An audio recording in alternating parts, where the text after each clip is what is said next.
열심히 장사했는데 또 연체했다. 흑이다. 무슨 말일까요? 자영업자 부채요. 야, 자영업자 부채 진짜 많이 늘어나요. 2024년 결국은요 1064조 2천억 원이 됐습니다. 2017년에 549조 2천억 원이 무려 7년 사이에 93.8%가 늘었습니다. 512조가. 코로나 이후에 늘은 것도 굉장합니다.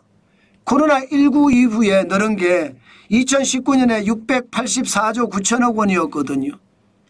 이게 1064조 2천억 원이 됐으니까 55.4%가 늘어났습니다. 379조 3천억 원. 장난 아니죠. 제가 봐서는 자영업자 하시는 분들 난리도 아닙니다. 진짜 힘들다 이 말 나올 겁니다. 게다가 여러분 진짜 심각한 거 제가 진짜 심각하게 보는 거는요. 이제 2024년에 대출도 줄어들었어요. 늘어난 증가율을 보면 2017년을 보십시오. 14.64%입니다. 전년 대비 증가율이. 2020년에는 17.3%예요. 그러던 것이 2022년 거치면서 2023년에는 3.1%가 줄었거든요. 2024년에는 1.0%로 줄었습니다. 그러면 대출을 그만큼 안 하니까 아니 자영업자들이 경기가 좋잖아 이렇게 이야기할 수 있잖아요. 아닙니다. 정반대로 해석해야 됩니다. 이제는 돈을 빌릴 수 있는 담보물도 없어졌다 이렇게 생각하셔야 돼요. 경기가 좋아졌으면 그게 아니거든요. 경기가 나빠졌기 때문에 최악의 상태로 간다고 이야기하거든요. 게다가 자영업자 대출 연체율 여러분 지금 현재까지 보면요 1.67%입니다. 1.67%.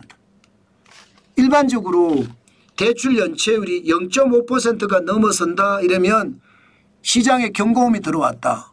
대출 때문에 이자 갚느라고 이자 못 갚아서 망하는 그런 자영업자가 생기겠네 이렇게 이야기할 수 있거든요. 0.5%가 넘어서면요.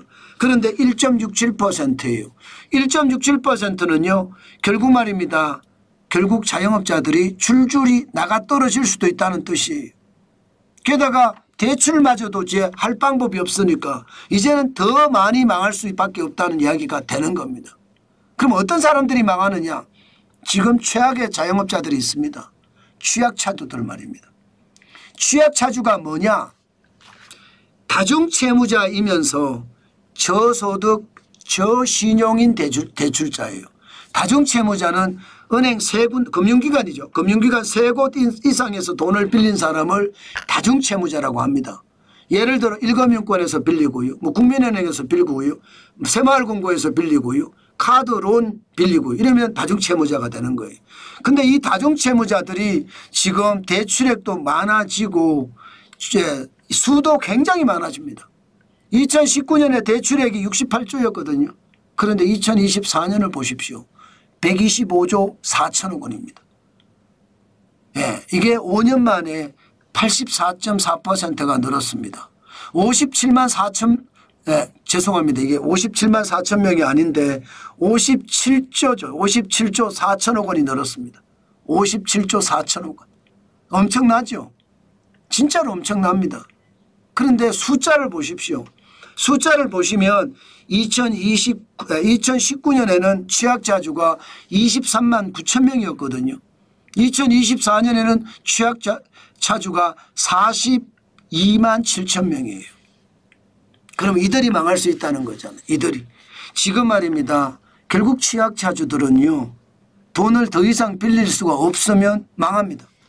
이제 이들을 살릴 수 있는 방법은 뭐냐. 정부가 이들에게 돈을 주는 게 아니에요. 이들을 살릴 수 있는 방법은요. 경기를 살려줘야 돼요. 경기가 좋으면 대출 문제 아닙니다. 여러분도 아시잖아요. 트럼프 대통령이 과거 사업을 하는 시절에 성공했던 이유가 뭐예요? 돈 많이 빌려도 된다. 부채 많아도 된다. 더 빨리 성장하면 상관없다. 이게 트럼프 대통령의 사업 철학이었거든요.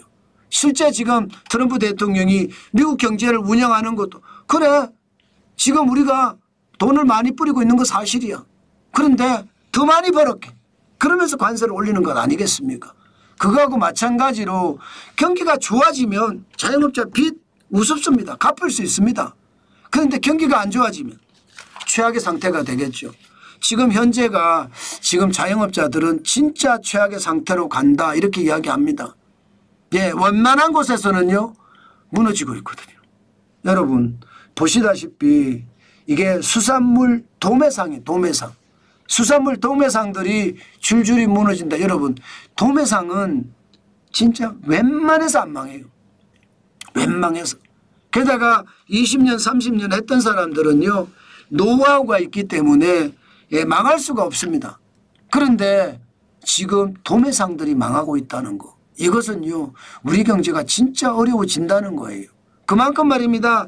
자영업자들의 대출 연체율이 많아지고 그 많아진 게 경기가 좋아지면 문제가 없는데 경기가 나빠지니까. 지금 말입니다. 정치권에 있는 사람들 국가 지도자라는 사람들은 하나같이 말입니다. 내가 대통령이 안 되면 나라가 망해도 상관없어. 이런 생각으로 움직이잖아요. 그러니 말입니다. 대한민국의 자영업자, 소상공인, 서민, 중소기업인 다 죽을 맛이죠. 저도 지표를 보면서 여러분들하고 경제 이야기를 하지만 진짜 대한민국 국가 지도자들요. 지금 정신 바짝 차려야 됩니다. 그렇지 않으면 대한민국은 저는 필리핀이 되는 것은 우습다고 생각해요. 지금은요. 베네수엘라 저는 당연히 갈 수 있다고 생각합니다. 그만큼 어려워졌다는 뜻이에요. 진짜 충격적인 일이 우리 곁에서 지금 벌어지고 있는데 국가 지도자들은 자기 욕심 채운다고 정신없으니 대한민국이 잘 될 리가 있겠습니까? 큰일 났습니다. 국가 지도자가 아니라 국가 지똥자가 돼서 국민들을 수렁으로 끌고 가는 느낌. 이 느낌이 대한민국에는 있습니다. 그래서 더 가슴이 아픕니다. 먹고 살아야 되는데 먹고 살지 못하잖아요. 그러면 가슴이 더 아플 수밖에 없는 게 현실 아니겠습니까? 참 답답하네요. 그렇지만 여러분 대한민국 국민들 대한국인들은요 결코 굴복하지 않습니다. 제가 늘 말씀드렸다시피 대한국인들은 반드시 자기 자리를 찾습니다. 나라가 망해도 예, 저는 되찾아올 수 있는 힘이 대한국인들에게 있다고 생각합니다. 양아치들하고 예, 저는 상대하지 말고 대한민국이 더 좋은 대한민국이 되기를 우리 스스로 자기 위치에서 확실하게 자기 일을 하는 것 오늘은 진짜 중요하지 않을까 그 말씀 마지막으로 드립니다.